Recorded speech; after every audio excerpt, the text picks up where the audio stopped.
તો ચોટીલાથી દ્વારકા આવતા પડી ગઈ અમારી રાત ને મિત્રો વિડીયોને સ્કીપ કર્યા વગર છેલ્લે સુધી જોઈ લેજો। તમને બતાવીએ કે ચોટીલાથી દ્વારકા આવતા વચ્ચે કયા કયા સ્થળો આવેલા છે।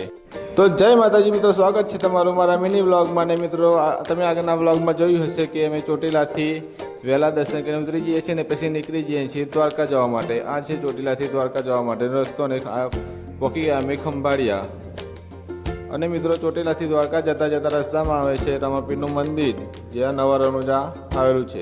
અને પછી અમે જતા રહીએ છીએ રણુજા રામાપીરના દર્શન કરવા માટે રામાપીરના મંદિરમાં। તો મિત્રો આ છે રામાપીરનું રણુજામાં આવેલું મંદિર।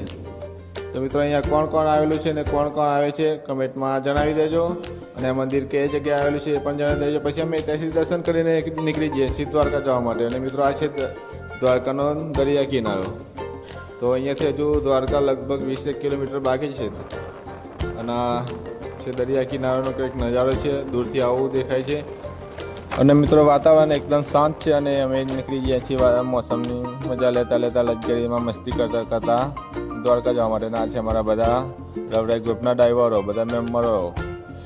એટલામાં જ મિત્રો અમને થઈ જાય છે દૂરથી દ્વારકાધીશના ધજાના દર્શન થઈ જાય છે। પણ અમે પહેલાં જવાના છે દ્વારકા નથી જવાના, પહેલાં અમે પહેલાં જવાના છે રૂકમણી માતાના મંદિરે, કારણ કે દ્વારકા નાઇટ રોકાવાનું છે એટલે રાતે દ્વારકા દર્શન કરવા રાતે જવાનું છે। આ છે દ્વારકાની અંદર આવેલું રૂકમણી માતાનું મંદિર ને આ રૂકમણી માતાનું મંદિર બહુ જ જૂનું છે મિત્રો, નજીકથી જોવાથી ખબર પડે છે મિત્રો।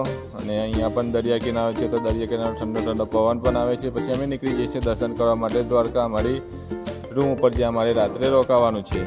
પછી એટલામાં જ મિત્રો અમે પહોંચી જઈએ છીએ અમારી રૂમ ઉપર। પછી અમે અહીંયાથી નાહી ધોઈને જવાનું છે અમારે દર્શન કરવા માટે, કારણ કે અહીંયા ટાઈમ થયો છે 8 વાગવા આવ્યા છે। અને મિત્રો અમે પહોંચી ગયા છીએ દ્વારકા, પહોંચી ગયા છીએ દર્શન કરવા માટે, કારણ કે અહીંયા અત્યારે દર્શન કરવાના છે ને સવારે વહેલા અમે નીકળવાનું છે બેટ દ્વારકા જવા માટે।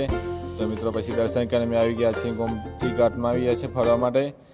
અને મિત્રો આ છે ગોમતી ઘાટનો નજારો, જે રાત્રે કંઈક આવો દેખાય છે। અને મળીશું આગળના વ્લોગમાં। તો મિત્રો જોવાનું ભૂલતા નહીં, સવારે જવાનું છે આપણે બેટ।